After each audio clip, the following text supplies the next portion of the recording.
शरीर को स्वस्थ बनाने और आंतरिक अंगों को मजबूत करने के लिए योग एक अच्छा माध्यम हो सकता है, लेकिन ये तभी तक होता है जब योग को एक सही तरीके से किया जाए। मतलब अगर आप योग को सही तरीके से नहीं करते या योग करते समय कुछ ऐसी गलतियां होती है जो हम अक्सर कर जाते हैं, जैसे कि सांस लेने का गलत तरीका, या योग के जो आसन है उसको किस तरह से करना चाहिए इसके बारे में ना पता होना, कुंभक वगैरह कब लगाने चाहिए इनके बारे में ज्ञान ना होना, या गलत तरीके से करने से आपको योग का जो लाभ मिलना चाहिए उसके विपरीत आपको उसका नुकसान मिल जाता है, उसके नकारात्मक प्रभाव आप पर पड़ जाते हैं।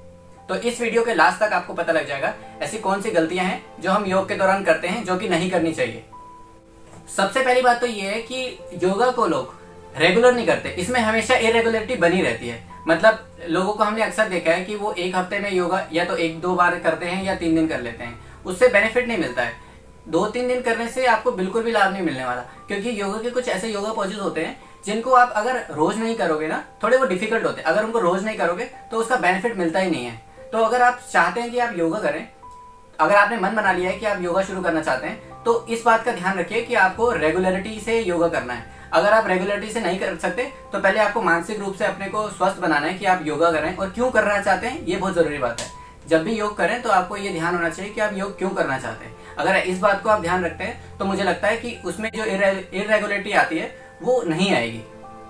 दूसरी बात होती है जरूरत से ज्यादा प्रयत्न करना। दोस्तों, हमने सुना होगा no pain no gain.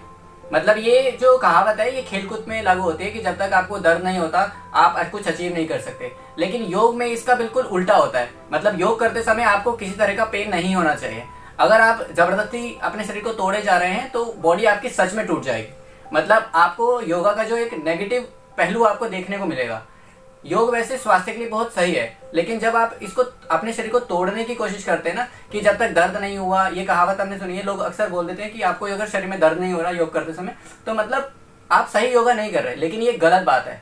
Yoga करते समय जब आप योगा शुरू करते हो तो शुरुआत में थोड़े दिन तक आपको शारीरिक थोड़ा तनाव रहता है, दर्द रहता है, लेकिन अगर आप उसको रेगुलर योगा करते हैं तो वो तनाव पूरी तरह से खत्म हो जाता है। लेकिन इस बात को ध्यान में रखना है कि योगा करते समय आपको बिल्कुल रिलैक्स होते हुए योग करना है। योगा एक बिल्कुल स्लो और आराम से करने की प्रक्रिया है, इसमें बिल्कुल तनाव नहीं लेना होता, चेहरे पर तो तनाव बिल्कुल नहीं लाना होता है। लोग अक्सर योगा पोज करते समय, जैसे हमने जिम में देखा है कि जिम में वेट लिफ्टिंग करते समय चेहरों पर तनाव बना लेते हैं, लेकिन वो चीज़ अलग है, उसमें वेट लिफ्टिंग कर रहे हो आप। लेकिन जब योग करते हो तो योग करते समय आपका जो चेहरे के भाव होते हैं वो या तो नॉर्मल होते हैं या आप चेहरे पर स्माइल रखते हो, इसके अलावा आपको कुछ भी नहीं करना होता। चाहे आप लोग पुराने साधक हैं यानी बहुत सालों से योगा कर रहे हैं, या आप आज शुरू करने वाले हैं, तो आपको सबसे पहले बात एक चीज को ध्यान रखने की जरूरत होती है, ब्रीदिंग का फोकस आपको याद रखना है। मतलब सांस लेने और छोड़ने का जो प्रोसेस है योगा करते समय ये बहुत जरूरी है। प्राणायाम करते समय तो महत्वपूर्ण है ही कि प्राणायाम में किस तरह से सांस लेनी है, किस तरह से छोड़नी है। उसके साथ ही योगा पोज जब हम करते हैं उसके साथ में जो ब्रीथ का कोऑर्डिनेशन होता है वो बहुत इंपॉर्टेंट है। मतलब आपको योगा करते समय जो भी आसन आप कर रहे हैं आपको पता होना चाहिए कि किस आसन में जाते समय सांस लेना है या वापस आते समय सांस को छोड़ना है, ये बहुत जरूरी है। इसके साथ ही आपको ये भी ध्यान रखना है कि अक्सर लोगों को हमने सुना है कि योगा करते समय, बैकवर्ड बेंडिंग करते समय या फॉरवर्ड बेंडिंग करते समय उनको चक्कर आ जाते हैं या उनके शरीर में तनाव ज्यादा हो जाता है। इसका कारण ये होता है कि जब आप लोग इनहेल करते या एक्सहेल करते समय, मतलब जब आप योगा पोज कर रहे हो और आप अक्सर ना सांस रोक लेते हैं। लोग आसन करते समय कभी भी सांस को रोकना नहीं होता है, जब तक आपका योगा इंस्ट्रक्टर आपको बार बार ना बोले कि सर सांस को रोक लीजिए तब तक, क्योंकि आसन करते समय आपको इनहेल और एक्सहेल करना होता है। ठीक है, किस पोस्चर में जाते समय इनहेल और किस में जाते समय एक्सहेल करना है ये आपको पता होना चाहिए। जब आप सांसों को रोक लेते हैं उससे क्या होता है कि आपकी बॉडी तो काम कर रही होती है लेकिन वहां तक ऑक्सीजन का लेवल नहीं पहुंचता है, और ऑक्सीजन नहीं पहुंचती तो लैक्टिक एसिड बढ़ जाता है जिसकी वजह से तनाव उत्पन्न होता है। इसीलिए आपको योगा के बाद आपके शरीर में दर्द होता है। ठीक है, और रही बात चक्कर आने की या ब्लैक हो जाता है कभी कभी, उसका भी यही कारण है कि जब आप सांस नहीं ले रहे होते हैं तो ब्रेन तक ऑक्सीजन का लेवल नहीं पहुंच पाता, मतलब उतना लेवल नहीं आता जितने की जरूरत होती है, इस वजह से आपको चक्कर आ जाते हैं। तो आपको इस बात का ध्यान रखना है कि योगा पोज किस तरह का कर रहे हैं, उसमें कब इनहेल करना है और कब एक्सहेल करना है। इस वीडियो की सबसे खास बात, लोग अक्सर हमसे पूछते हैं कि योगा करने से पहले कितनी देर पहले खाना खा लेना है। तो उन लोगों को मैं बताना चाहता हूँ कि योगा करने से कम 3 घंटे पहले आपको खाना खा लेना है। कारण क्या है? कारण ये है कि जब आप खाना खाते हो तो वो खाना आपके पेट में जाता है और वो पेट में कम से कम 3 घंटे तक रहता है, उसके बाद वो इंटेस्टाइन में चला जाता है। तो अगर आप योगा कर रहे हैं और आपने मान लीजिए 1 घंटे पहले ही खाना खाया है और आपके पेट में ही है अभी वो खाना, तो सबसे पहली बात है कि आपको योगा करने में परेशानी होगी, और कुछ योगा पोजेज हैं जो कि पेट के बल लेटने के होते हैं, वो कर नहीं पाएंगे, और ऐसा करने से आपके खाना जो होता है वो ऊपर की ओर आता है, मतलब आपका जी मचलना, ऐसी कोई समस्या पैदा हो सकती है।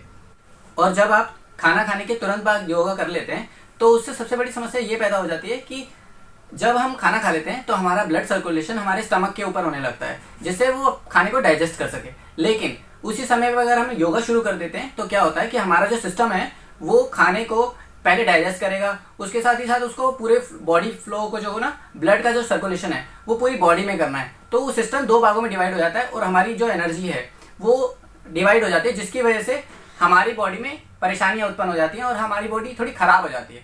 क्योंकि एक तो आपके पेट पर प्रेशर पड़ रहा है योगा करते समय, दूसरी बात है कि आपको ब्लड का सर्कुलेशन हमारी पूरी बॉडी में होता है, क्योंकि जब हम सूर्य नमस्कार या और आसन करते हैं तो इस वजह से।